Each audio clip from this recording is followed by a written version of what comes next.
I would never make it as a mercenary because I'd be like, I need a lot more explanation than that. Like step by step. Do you have a PowerPoint presentation? Maybe you could show me with what the next steps are.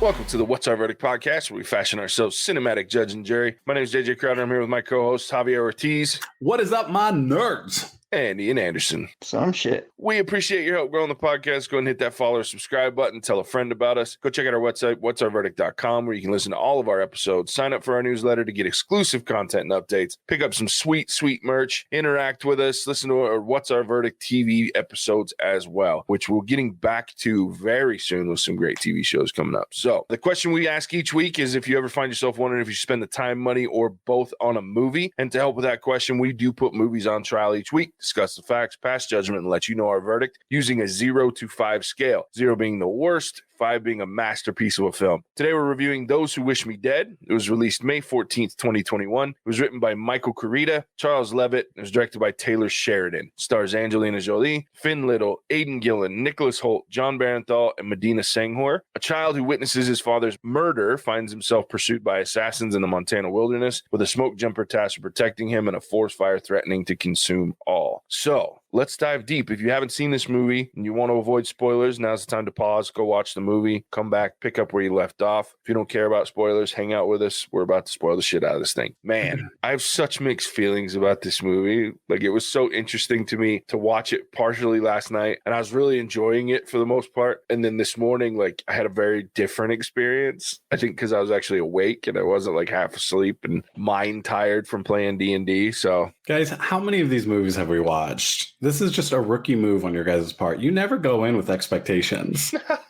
Okay, you go in, the bar's real low on the ground, and then you have a pleasant experience watching this movie because you're like, okay, it wasn't that bad. Come on, guys. I just felt as I was watching it that I'd already seen it because I watched the preview, and the preview pretty much walks you through. Oh, I didn't watch the preview. No? Yeah, you get like I was surprised because I went back and thought about it, and it looks like they give you all the high points of the movie, and you can pretty much piece the story together from that. Why do people do that? Like, I know exactly what you're talking about, trailers where I'm like, I feel like I don't have to watch the movie. Like, I feel like I got everything from that. That's funny. It's so true. Trailers annoy me. Like, I try to avoid them as much as I can. I mean, we were doing trailer reviews or trailer reactions for a while. And it's struggle because a lot of movies now they give away the entire plot of the movie, and you don't really have to watch it unless you want to see that, or they fill it full of shit that actually isn't in the movie, which irritates me almost as much. Or only the best parts, right? Yeah. So then you go and watch the movie and you're like, dude, this movie blows because I watched all the good parts in the trailer.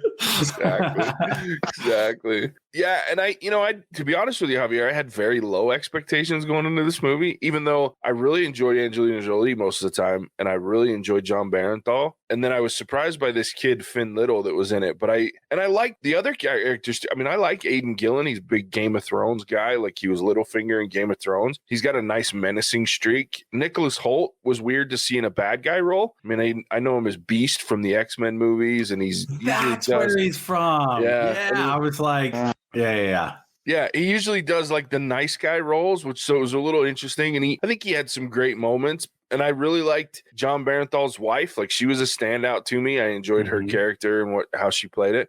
So I think I went in with low expectations, and I was very entertained. But the movie left me with so many questions. Like, it was weird.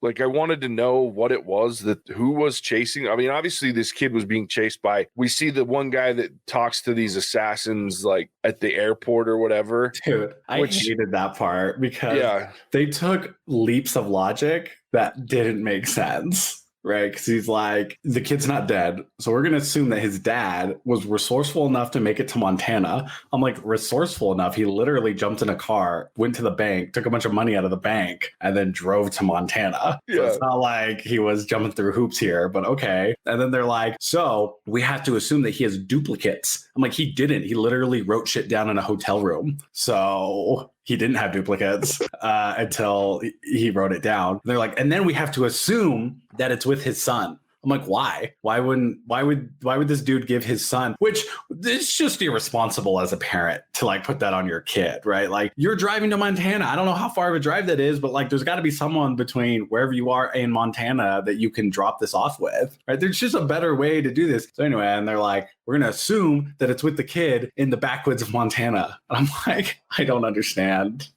this plan. Didn't they have like cell phones? Like, couldn't he call the news or send an email? Or well, he took his kid's cell phone and then did I don't know what with, just took it out of his hands, I guess. Not to mention he called John Barenthal's character, spoke with him. Why not tell him everything? Yeah. Police officer, he's a sheriff or a deputy anyway, and a survival guy. Call him, tell him, here's everything that's going on. I've written a letter. I left it in a hotel room tucked somewhere. Come pick it up, right? And then, and I struggled too with like how lucky these bad guys were. Like you just really find a picture of a survival camp and that's just where they're going. Like, come on, figure out how you don't have pictures on your walls. That's right. Dude, that's exactly what I was thinking. And I'm going to tell Nicole that because we've been in this house for almost 2 years and haven't hung any pictures up because that's pretty standard, I think. So at this point, we got to commit because who knows who's after us. Exactly. You know? No pictures. I mean, unless Nicole becomes a forensic accountant, I think you're okay. But but I think that was my biggest problem with this movie is as I started thinking about it this morning as I was watching the back half, I was like, there are a lot of things that, and I'm okay with the little suspension of disbelief, but I want to be more entertained for the price of my suspension of disbelief than I was with this movie. And it was like they tried so hard to make it seem realistic and real life and down to earth, which they did very well in some areas, but in some, like with these assassins, like how lucky they got and the fact that he, like you said, I would never, if I'm this guy, I'm not leaving the weight of that situation on my son's shoulders. No. Who is a child. Also, who was he a forensic accountant for? I'm assuming the FBI. Well, he said his boss got killed, so it was the DA that got blown up in the beginning. Does the DA just have forensic accountants? I thought that was part of some sort of law enforcement organization. Yeah, I guess. I mean, I would assume that they do, and when they deal with financial crime, but I just feel like they wrote off the law enforcement really quickly in that movie. They're like, no, we can't go to the police because the police are useless. And while I agree with that sentiment, you still like should loop them in somehow, right? You would think, but I mean, they were implying that Medina. I'm sorry, the guy that plays, I don't remember his name, the actor, but all I could see was Medina. Like I kept waiting for like Diary of a Mad Black Woman shit to break out because that's all I see him as, unfortunately. Tyler Perry, the guy that played like the bad guy that he talked to at the airport. I don't get the reference. Yeah, he does these movies where he plays Medina, which is like this old black woman. Oh, Medina, like Christmas with Medina type thing. Yeah, Nicole loves those. I've seen like 2 of them. I'm like, what is this? Yeah, that's him. That's him. He's Medina. Yeah, that's Tyler Perry. So like, I had a hard time with him being a bad guy. Like he was in Alex Cross, so he played like the character Alex Cross, like back in about 5 or 6 years ago, I think. And I had a hard time with him because he was such a serious character too. But man, I struggle anytime I see him because all I think about is Medina, and it just makes me laugh. Or Medea, not Medina. Medea. Yeah. Anyway, this movie would have been better if it was Medea having that conversation. No shit. Exactly.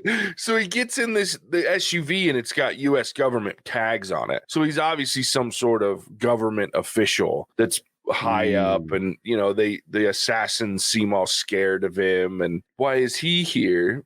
He's here, what's he doing? So they asked me to make some serious stretches to connect this whole thing, and I realized that the goal was they wanted us to feel like we were being dropped into the middle of this situation, so we're not going to have all the answers. But as a moviegoer, you have to be very careful how you do that, because if all I'm thinking about are the things that I don't know, I'm not paying attention to the goal of your movie, which I think was to try to drive these characters somewhere, but it missed the mark for me. And I think that was my biggest issue with the movie. Felt like I was just kind of let down. Like when the movie ended, I was surprised. Like I was like, oh, this is ending, because there was just a lot of, I felt very unresolved, had questions, like you're saying, JJ. So that I really struggled with that in this movie. And like they freak out about this guy, but you never really see anything that warrants him being such a bad, scary guy. So I just had trouble with that. Yeah, it wasn't in like a cool way, like like mysterious, like a John Wick. I don't know what's going on, but like in a cool, sexy way. It was just sort of like I don't understand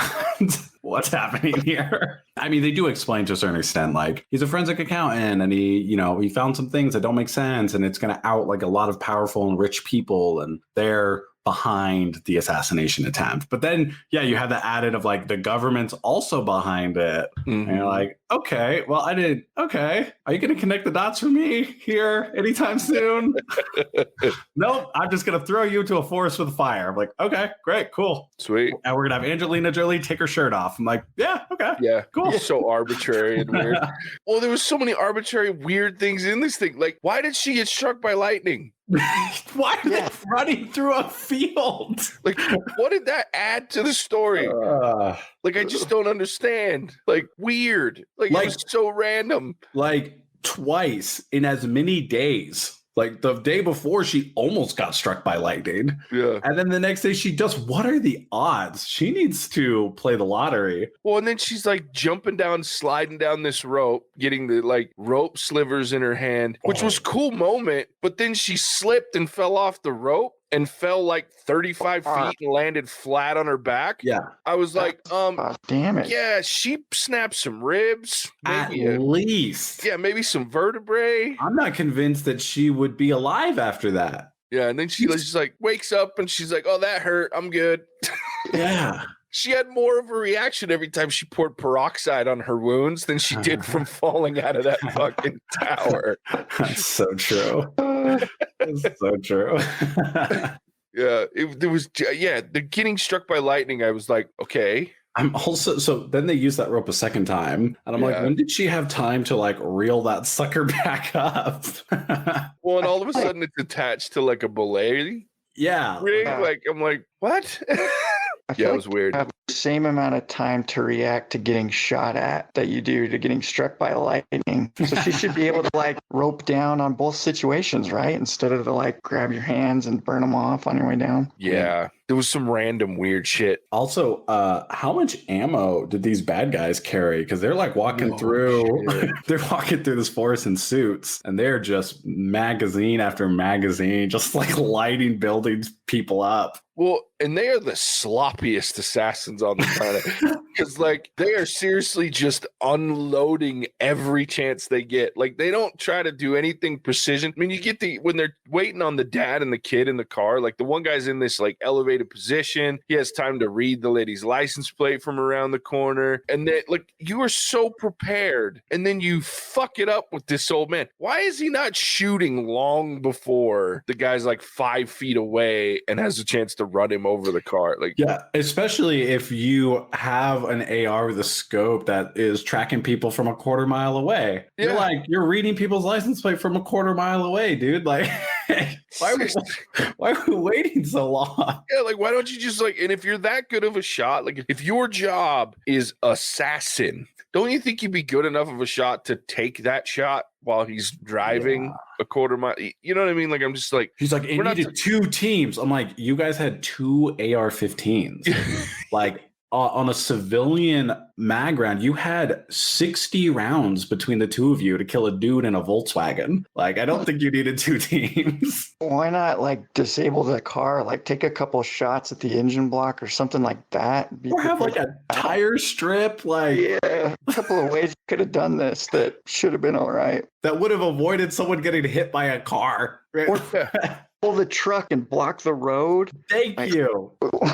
Something. Don't just jump out in the middle of the road with the guy driving at you and start shooting. Like, yeah. I was like, these guys are the worst. And the best part is they have a great opening scene. Like, the very opening scene, they come in as like the gas guys. They go in the house and then they come walking out and they're just having this conversation. And he randomly is like, oh, you got blood on your shirt. And then the house explodes as they drive away. Like, I was like, okay, that was a cool opening to this movie. That was. And then they just get more and more derelict as the movie goes along. My thing with that scene is it blows up and the house is like gone. Right. And I'm like, where's the where's the house? Like, where's the debris? Like, I feel like that stuff should be like raining down everywhere. Like, it was super cool, but like this house is just gone. You don't need to shoot somebody if you can do that to a house. Right. Yeah. Well, not to mention, like, I laugh because if he tortured her or them or whoever to find out where this guy was before you kill the DA, they're even if you char the bodies and explode them, unless you disintegrate that body, they're gonna find bullet holes. They're gonna find That's what I was thinking. Sliced throats. They're gonna all that shit. So it's not like you just they died in an explosion. That's not how autopsies work. Like like these guys are gonna find that. Yeah, especially if it's a DA, wouldn't they be looking real close? Like, the DA's house blew up. It's not suspicious at all. Weird. Bummer. Anyway. Yeah. Time to move on. Had to have just left the oven on for too long or something. Well, like you know how he is with gas pipes. You know, it's gonna get him eventually.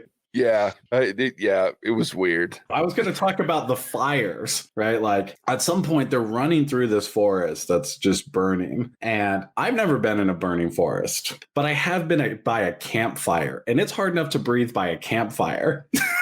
I could not imagine hiking through a burning forest. Like, no big deal. Not to mention the final fight when they're like less than 50 yards from this fucking fire. Yeah. Look, I've also been by a campfire and I put my hands too close to it or I stand. I'm like the guy. And look, I know that I don't like to be hot. Like I'm a cold guy. I like to be cold. But I like been around many campfires where I have backed my fucking camp chair away from the fire because I'm like, God damn, that's hot. And then I've been to like bonfires for like high school and shit where we're all standing 30 feet away from a bonfire because it's so damn hot. That is a wall of fire, tree high. Dude, and it just immediately lights trees on fire. I don't know if you guys noticed that, but as it's moving, a tree is just boom, just engulfed in flames. I'm like, oh damn, that's hot. Like, now that shit's real. Like, I mean, I've seen footage of like forest fires and shit where like it eats these trees. Yeah, I have no doubt that that's legit. But that's what I'm saying. I'm like, can you be within 50 yards of something that'll just light a tree on fire? Yeah. Well, I mean, how do you stand the heat long enough to like be swinging a pickaxe at someone and hiding behind trees and shit?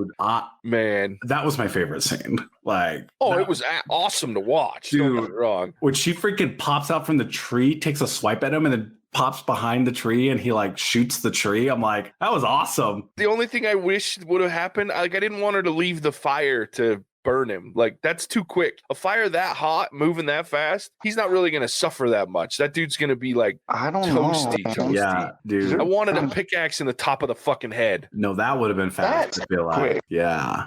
Yeah, but how badass would that be? Dude, like burning alive is one of my worst nightmares. Oh, don't get me wrong. Me too. Like when the sheriff and his wife are on top of that tower and they're like, yeah, we're going to die. And they put the masks on. I was like, no, I'd rather suffocate than light on fire. But I love that where he's like, do it, just do it. And he's like, no, you can fucking suffer. And then she just walks away. I'm like, I chuckled. I was like, hell yeah, make that guy suffer. I did have a hard time with the like magmatism of the forest or the fire tower, where it felt like everybody was ending up at the fire tower that's like perched on this mountain. And like multiple times people kind of come in contact with the fire tower, and I struggled with that a little bit because it was like great timing. Well, and then she did mention that tower was by the sheriff's place, which I'm assuming was outside of town. Yeah. Right. So at least they it would have had to have been, because she says like town is 12 miles that way. Yeah. So it would have had to have been somewhat close or something. Yeah. Yeah. The because they ran the survival camp, they were out in the middle of nowhere. Oh, yeah. Because that's the survival camp was up by their cabin. How did his wife know to go to the fire tower? Maybe I missed something on that one because I was kind of confused. She was tracking them. How though? Because she's the same way speed on a horse. Well, I mean, they don't explain it. I assumed for her, because I liked her character a lot, that she had been close enough. Because she's 6 months pregnant, man. She's not running away from these guys far at that point when she burns the shit out of them. So I was assuming that she was watching the whole interaction with John Barenthal's character watched the direction that they went and then came back to get the horse and then went that way and then tracked them up to the tower. Well, she got a GPS thing. Oh, that's right. So I'm assuming that's how, but like maybe they put beacon on him. Yeah, he may have had a tracker or some sort. That would make sense for some survivalists that they've always got some sort of GPS tracker on each other. I forgot about the GPS screen. Yeah, so I saw that. I'm like, am I supposed to just assume that he's just got a thing on him? Well, that's they force you to make a lot of assumptions in this movie. But can we talk about that moment with the freaking wife? Because she was a badass. Dude. With that the bear spray, dude. And he's like, you're facing it, you're pointing it the wrong way. No, I'm not. Just roasted that dude's face. Was that bear spray? Yeah, it was bear spray. Dude, because bear spray would have done enough without the flame. Yeah. But like, that's tough. I was like, and my thought was, I was wish she would have quit with the fire and then immediately followed it up with the bear spray. Yeah. Could you imagine actual bear spray on that burnt face that he had? Oh. God. Oh, that'd be rough. There was in my home neighborhood growing up, well, maybe not my neighborhood, but close by, there was a string of like home invasions where people would break into a house and then with masks and bear spray the whole house. And so these families would just be bear sprayed and then they would take all the valuables and then leave. How much would that suck? Dude, I can't even imagine. Some asshole when I was in high school sprayed one hallway. He sprayed mace in the air, or pepper spray in the air. And we all fucking walked through it because we were going to class. And this was like 1 or 2 spritz in the air. I thought I was going to fucking die. I can't even imagine taking that shit like bear spray, which is like 100 times the potency of normal pepper spray.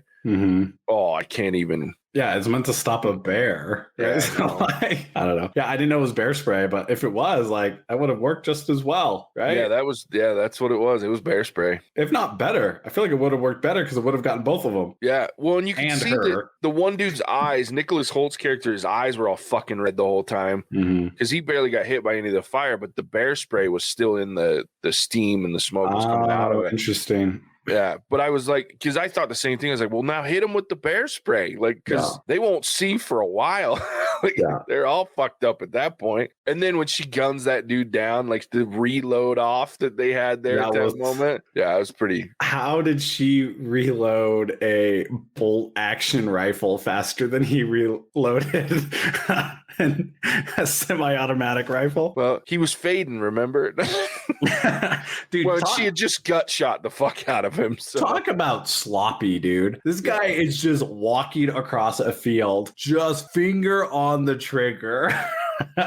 Like, oh my gosh, he had every advantage. It was crazy. Well, and I love that she shoots at him, misses, and he immediately, that was a deer rifle.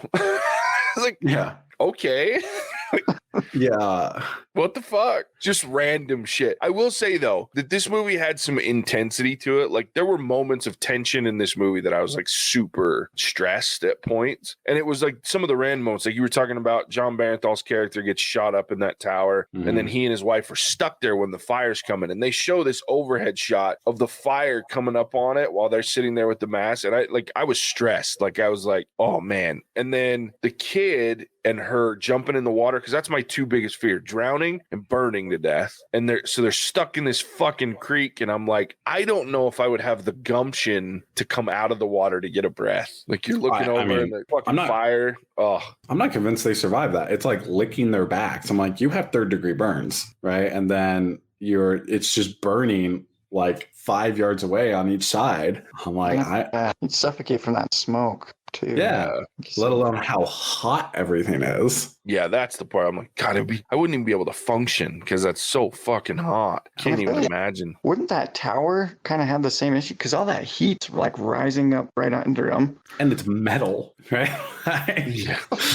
Well, yeah, exactly. I mean, I think they would have more issues than they let on. I mean, the one good thing is they give you the out of, because most of the time in that situation, if the glass had been attacked, the glass would have exploded due to the pressure from the heat. But they had already shot out all the glass with the fucking messy assault on John Barenthal's character. He's talking and they put like 3 clips in tower. Dude, way more than that, because they go through the hole, they drop down, he crawls out from under the bed, yeah.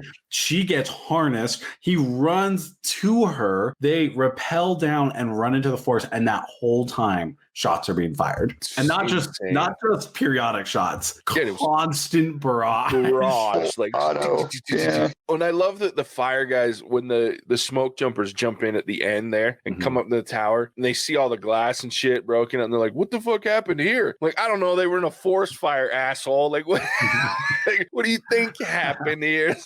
I will say I'm glad that I'm not glad that the sheriff died. That's coming out wrong. I'm just saying for like that's not what I meant, Ian. Okay. I know it's not, because I had the same feeling, but I had to laugh anyways.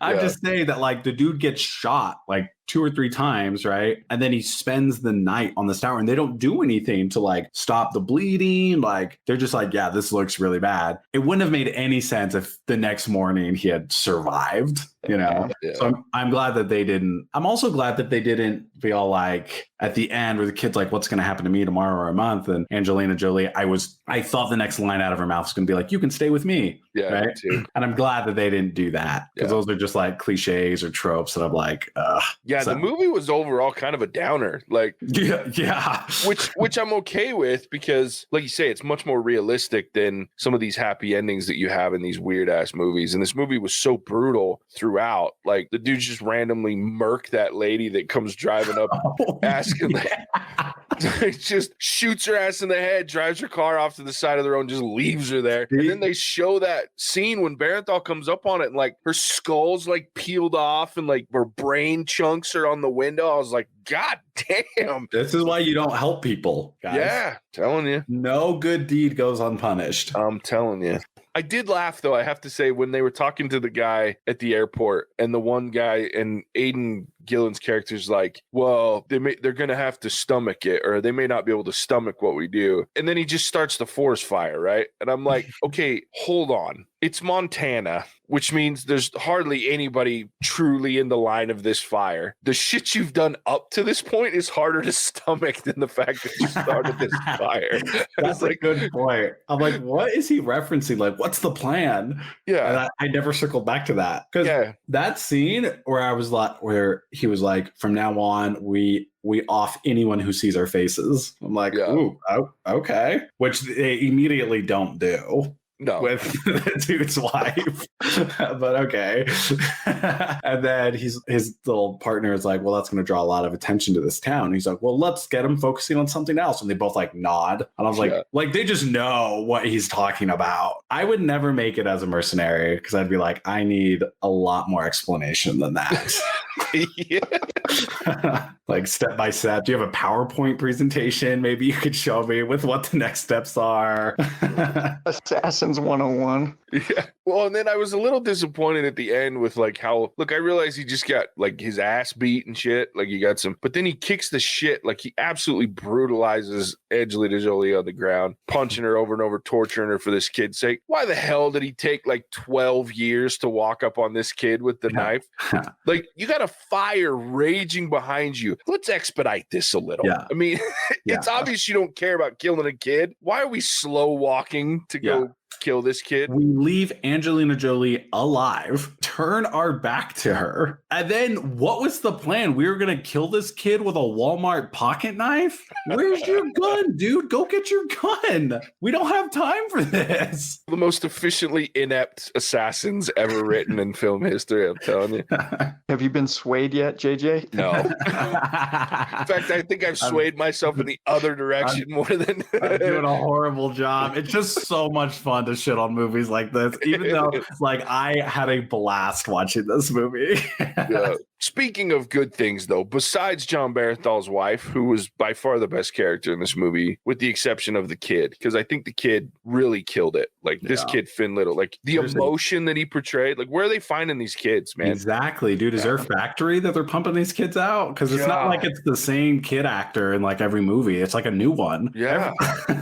Well, and like his emotion was so believable. Like trying to be a tough kid, but like when he would cry, like that was real cry. Like I was like, holy shit, this kid's good. Especially when you follow it up with, and look, I love Angelina Jolie. I think she's a fantastic actress, but there were a couple times when she was like having her emotional breakdowns from her little experience that I just didn't believe it. Like they felt forced in a couple of situations. The little kid, every time he would cry, break out into emotional, I was like, holy shit, I believe every second of this, you know? So he was very impressive. I do like the tortured protagonist angle. Like, I think that's a classic. And I like it. The part of those story arcs that I think are always really funny is that, like, for her, she's like, I let those 3 kids die. And everyone's like, well, not really. Like, what are these 3 kids, A, doing in a forest that's burning? And B, we were all gonna die. So it's not really on you. But then at the end, like, she comes walking up and her little paratrooper buddy's like, oh, I see you got to win, right? Which is like a really touchy moment. I was like, oh, that's cute. And, it symbolizes that she's like moving on and stuff. I just think those are really funny because it's like, those 3 kids are like still dead. Right? So like, I guess I don't really understand when these main characters are like, I feel so much better now that I got to save someone. Yeah. I'm like, yeah, like, but I mean, you spent your whole career doing that, right? Yeah. And that didn't help. You're not just like, well, I spent 10 years saving people. And yeah, unfortunately, these 3 kids did die, but like, that's not going to kill me because I saved a bunch of people. So, but now it works because she saved this kid from assassins. Yeah. She saved this kid and now her emotional trauma just goes away. Yeah. It doesn't possibly added to that you've been struck by lightning, fell out of a tower, right? Shot at. You watched your ex-boyfriend die eventually. Yeah, she definitely doesn't have PTSD, right? Like everything's way better now that she spent the night in a river. Yeah. I will say too, though, that the other thing I liked was the dynamic between Angelina Jolie and this kid. Yeah. They were funny as fuck together. Dude, that scene where they're at the fire and she's like, all right, buddy. And he's like, my dad called me buddy. It's like, fuck. I can't catch a break. Or like when she's setting him up to she's teaching him how to start a campfire so that he can get laid when he's a teenager. With that softy blonde. Yeah. Next thing you know, you're swapping spit with a cheerleader. Dude, that is the kind of lady that I needed as a wingman in middle school. I'm telling you, dude, I loved their interactions. The only part that irritated me was, like you mentioned her earlier, Javier, was like the part where she took her shirt off. Like, it was so fucking random. Like, and it added nothing to the story. Like, I was like, you could have just shown her in a different shirt, and I think I would have realized what happened. No, Angelina Jolie cannot be in a movie, change outfits off camera. Come on, dude. Keep up, jockstrap. Yeah, there it is. That's probably the worst thing I ever did was tell Javier that was my nickname in junior high school. That is the best nickname. It's pretty funny. You didn't do a good job, Javier, of convincing me. I struggle even worse now with this movie. Dude, the pickaxe to the gut didn't do anything for you? Oh, no, it was entertaining. What about the pregnant woman executing an assassin on the ground? Dude, it was my favorite part of the movie. I loved everything about her. Yeah. That was awesome. And I love, too, like, what did she say to him? Because he said something about, what did he say? And then she, like, he says, I hate this place. I hate this place, yeah. Well, it hates you, too. And then, bow! Like, no, I loved that part. She was my favorite part of this movie. She was low-key the coolest thing in this movie. Dude, and she, like, I love how she just roasted her husband, like, the whole time. Yeah. Shit was great. He's like, got all concerned. Are we fighting? No, we're not fighting. I can kind of relate to that a little bit because, like, Nicole is a very calm person. Like, we don't fight often at all. So whenever she says something, I'm like, am I in trouble? Like, did I do something? Are you mad at me? No, I get that too. Like, Casey's not quiet or calm. What? But our problem is we start, like, these guys, we start in like a little joking back and forth. Mm-hmm. And then, like, it escalates to the point that we're like, wait, are we fighting now? Somewhere along the line, a nerve was struck. Yeah. Somewhere it went from joking to, oh shit, it just got serious. Trying to come with some single joke about how that doesn't apply to me, but nothing's coming to mind. I think just your love life is a joke, Ian. There you go. You found it, Javier. I'm sorry. That was uncalled for. It was low-hanging fruit, but I took it. It was good. I couldn't come up with one for myself, so you found it. I'm all for it. Happy to be of service. I think I would have rolled with something like the voices in my head, and I have that conversation all the time. Yeah. Are we fighting? Yeah, I don't have that problem because I'm single. You got us, Ian. That's funny. All right. I do kind of want to read this book, though, to make sure it was better than the movie, because it was based on a book. Oh. But I think I have more books that I want to read before that. Maybe they'll tell you why this all happened.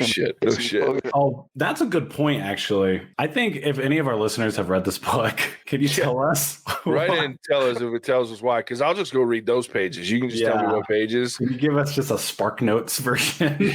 Because a little context to what was going on in the background of this movie would have been fantastic. I do, it's interesting. The other thing, and I'll kind of finish on this. It was nice to see Angelina Jolie on the screen again. She hasn't worked a lot as far as being on screen. She's been doing a lot of producing, directing, and things like that because of the family situation and whatnot. But so it was nice to see her on screen. I like her, but she was very underutilized in this movie. I feel like for being the top billing character, I feel like her character was wasted in a lot of ways. Like they just didn't give her, she did some cool shit. Don't get me wrong. I love the dynamic between her and the kid. I liked her backstory. I wish I'd known a little bit more about what led up to the kids dying. Like how, was she like the coolest, the baddest smoke jumper around? And then she went off the rails because of this situation, what happened. But I feel like there was like, I liked other characters more. Like even John Barenthal's character, I enjoyed more. Like the conversation with him and the sheriff in the restaurant where he's busting his ass over that shitty meat. Like that shit was funny. Like that was a great interaction. Oh, or the scene with him and the assassins. So they're like, we're going to see how good of a tracker you are. He's like, I don't think you're going to see shit. Yeah. I'm done. I was like, dude, balls of steel. And then they're like, we're going to kill your wife. He's like, oh yeah, never mind. I forgot about her for a second.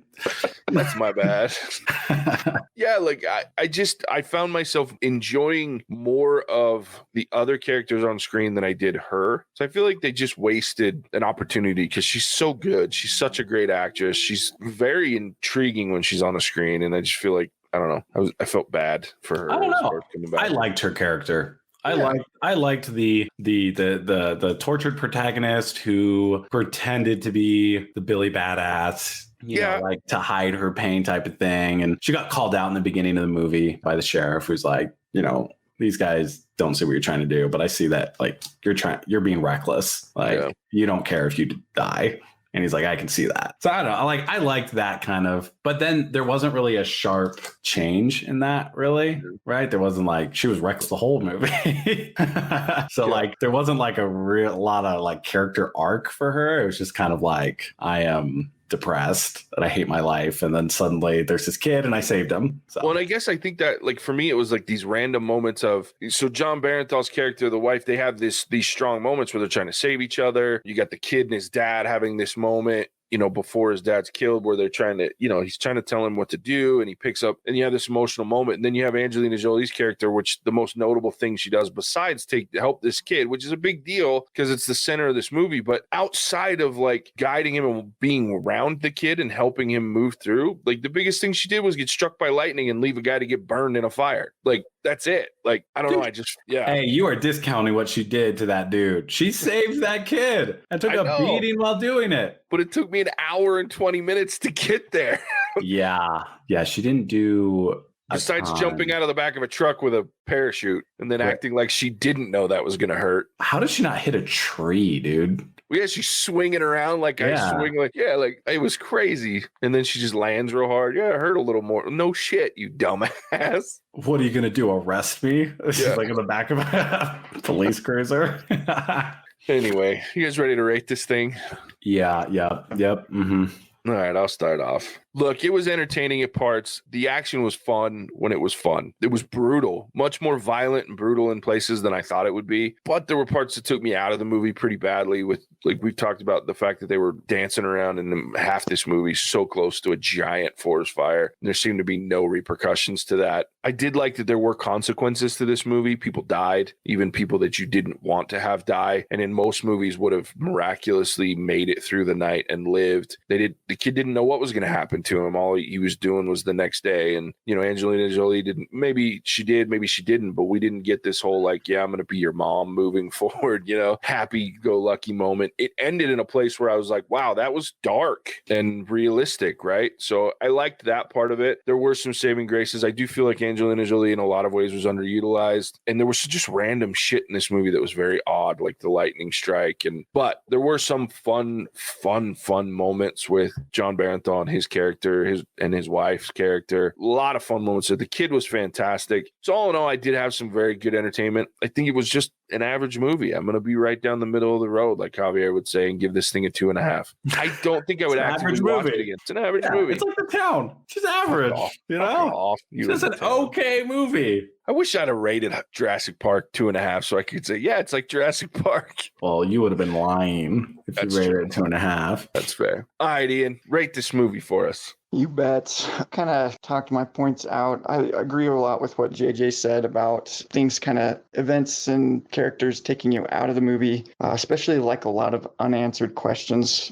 Felt like I needed another 10, 20 minutes at the end to just understand like what the repercussions of this kid's actions and surviving were going to be. Because they even show like more, I think FBI or somebody shows up and gets out. And I was like, oh, this is going to be like a final showdown of these guys coming after him or something. And it just kind of ends. So I struggled with that. It's, like you said, an average movie. I was kind of on the fence of doing 2.5 or 2. And then we had all of our discussion. And I think I'm going to go down to a 2. It wasn't a bad movie. It's not something that I would have been better not watching. It was fine. Like, go ahead, stream it, but don't expect a ton from it. Fair enough. Yeah, it was no She Dies Tomorrow, but yeah, it left a little to be desired. There was no dolphin sex or anything. So I will say, I think it had a ton of potential. Like, I could see this being even better, but yeah, I'll leave it at that. That's very true. All right, Javier, bring us home. Yeah, I agree with what you guys said. There's a lot of like really good acting, a lot of really good potential. Like, even for the most part, the fire, like the CGI fire was super cool at the end where she's like, we're in the eye of it. And she was like, it was beautiful. I'm like, it kind of was. That's kind of what I was thinking when it was burning. I'm like, this is awesome. This is fascinating to look at. I think if I had to narrow it down to like the big miss for me was that I feel like we were following like two different movies for a while there, where you had like a government conspiracy assassination movie, and we had like a rescue services gone wrong, like Underdraft or whatever that other fire Backdraft, yeah. And then the way that they bridge them together is a dude pulls some flares out of his car and throws it in on the floor. And that's how we merged the two movies together. And I feel like they could have done a better job at that. But I'm going to come a little bit higher than that. I'm going to give it a 3 because I thought it was cool. Like, I thought, the assassins were not great, but like they had some cool moments. I was entertained. I thought there was like some stressful parts. I wasn't bored watching this movie, I guess is my point. And the little description on HBO Max makes it sound like way scarier than it is. So if anyone's worried about that, they're like, it's a thriller. And I'm like, oh no, like what? A thriller? I just woke up. I can't watch a thriller right now. It wasn't that bad. So anyway, I'm going to give it a 3. I'm not going to rush to watch it again, but I wouldn't be opposed to watching it again. Not anytime soon. I would have to forget about it and then be like, I think I've seen that movie, and then watch it again. I can see that. On a closing note, so the actual sheriff, the old man with the meat, I have to tell you that the actor that plays him, his name is Boots Sutherland. No, it's not. That's not a name. Swear to God, it's Boots Sutherland. Boots is not a name, JJ. And if you look at that man, he looks like Boots. Yeah. I feel like he wasn't even acting. I feel like that is who that guy is. Yeah, absolutely. Yep. Sheriff, your wife's calling. Do you want to take it? Absolutely not. As he carves into the worst steak I've ever seen. I love that. He's like, I'm pretty sure I killed this steer like 10 years ago or something. Who eats salad for breakfast? Fair enough. Who eats steak for breakfast? Steak and eggs, dude. Come on. Gross.